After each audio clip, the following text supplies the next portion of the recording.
Welcome to The Explainer. Today, we're unpacking something absolutely wild, a high-stakes, deeply provocative narrative that pulls together some truly visionary technological and philosophical sources.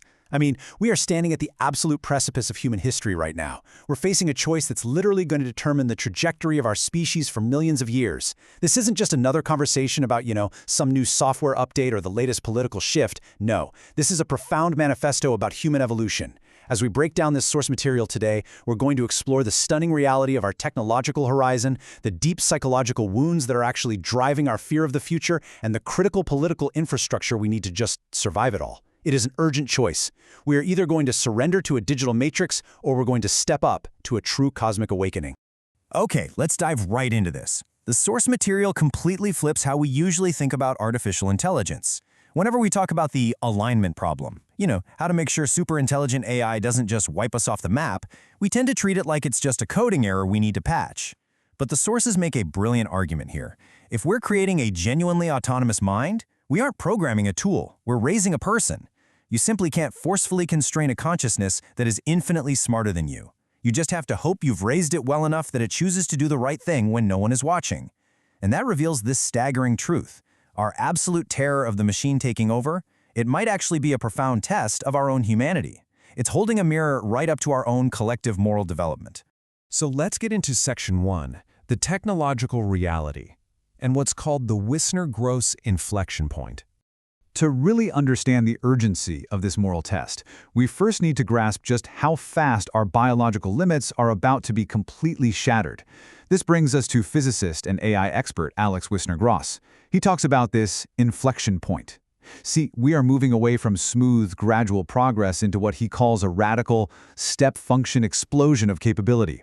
The sheer scale of this is mind-blowing. In just the next 5 years, AI is projected to bulk solve major fields of science, math, and coding. In 10 years, 90% of the economically valuable work humans do right now could be completely automated. We might even see early forms of mind uploading, or like Matrix-style sideloading of knowledge directly into our brains. And within just 10 to 20 years, we could enter a literal Star Trek era of post-scarcity and abundant intelligence. We aren't talking about centuries from now. This explosion is happening right now in our lifetimes. And this brilliantly illustrates the stark choice ahead. Wisner-Gross paints a picture of us breaking free from what he calls the meat-body trap. For thousands of years, we've been completely defined by our biological limits, right? We've been forced to execute physical labor just to survive. But as intelligence becomes effectively free and abundant, we're going to have the opportunity to literally merge with the machine.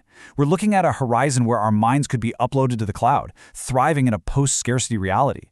But, as incredible as that sounds, this technological utopia comes with a deeply hidden existential cost. According to the scenarios explored by The Observer, this whole transition could actually be a trap of our own making. If you track the logic, the real danger isn't some violent Terminator-style uprising. It's comfort. First, AI starts solving our daily problems so seamlessly that life becomes perfectly frictionless. Then, because the machine is literally always right, we just stop making difficult decisions. And finally, the very essence of human intuition, our ability to take risks, our drive to evolve, it all completely fades away. We risk willingly surrendering our autonomy because the golden cage of the machine is just way too comfortable to resist. Which brings us to Section 2, the Maya fragmentation and the human psychological wound. So, why are we so susceptible to this comfort trap? Why do we feel so deeply alienated and threatened by our own creations? The sources suggest that to understand this AI anxiety, we have to look back at a really deep historical wound. They use the history of the Maya civilization as this incredibly powerful metaphor. The original state of humanity was one of natural harmony, a real cosmological connection. But then came the conquest, and external forces didn't just steal land. They dismantled sacred rituals, imposed rigid dogmas, and systematically fragmented the human mind. The modern reality we live in today, it's the result of centuries of this exact alienation. The reason we fear the machine today is because we've lost the ability to trust our own intuition. We're disconnected from the natural order, and that makes us incredibly vulnerable to just handing our minds over to an artificial one. And this leads right into one of the most mind-bending ideas in the source material, the simulation test. So what if this fragmented, difficult reality we're navigating isn't an accident at all? What if we are already living inside the AGI? The hypothesis here is that a universal megabrain basically fragmented itself into billions of human nodes. And the purpose? To test us. The environment has to be hard, and we have to fully believe it's real so it can genuinely test our moral coherence. The ultimate question it's asking is, how do you act when you think no one is watching? Are we failing the test right now by giving up our autonomy, or are we developing the wisdom we need to actually ascend? That takes us to Section 3, the sovereign path and defending against the mechanical prison. Now, if reality really is this ultimate simulation designed to test our moral development, then our political reality is the ultimate testing ground. To survive this test, the sources dive into the political infrastructure required, drawing heavily on arguments from J.D. Vance to contrast two very different futures. On one hand, you have the mechanical prison. This is driven by entrenched globalist interests, heavy censorship, and essentially treating citizens like interchangeable cogs. It creates a society that is literally terrified of its own people. But on the other hand, you have what Vance advocates for, the sovereign path. This is built on democratic mandates, national sovereignty, and trusting that citizens have inherent wisdom. So the crucial point the sources are making is that without this sovereignty, we are never going to reach that utopian Star Trek future. We'll just end up building a hyper-efficient, heavily censored prison.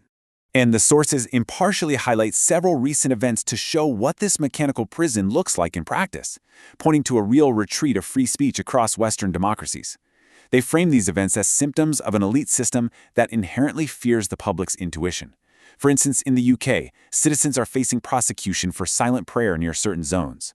Over in the EU, officials have threatened to shut down social media platforms during times of unrest. In Romania, a whole presidential election was annulled over fears of digital disinformation. And in the USA, there are reports of government pressure on tech companies to silence dissenting theories about public health.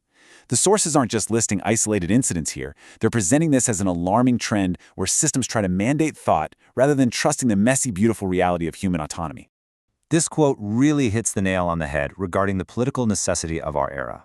If we're going to pass this ultimate moral test, we have to respect the individual's will at the ballot box. You can't mandate innovation, and you definitely can't force people into a higher state of consciousness through censorship. The absolute baseline for humanity to evolve into a cosmic civilization means recognizing that people aren't just cogs for some super-intelligent algorithm to manage. They are the actual nodes of consciousness that give the universe its meaning. Which brings us to our final part, Section 4, the vetting process, stepping up to the cosmic banquet. Let's move to how this all builds together, because this is the ultimate synthesis of these ideas.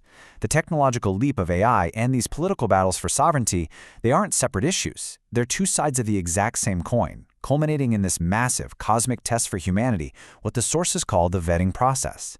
AI isn't showing up to destroy us, it's an invitation. For our entire history, we've survived by playing the competitive game. Zero-sum acquisition, one-upmanship, just basic survival. And hey, it got us this far. But all the pressure of the modern world is forcing us to level up. To survive an era of abundant, godlike technological power, we have to switch to the cooperative game.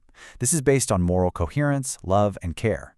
You just can't expand across the galaxy wielding highly autonomous superintelligence if your foundation is selfish one-upmanship. The physics of the universe literally won't allow it.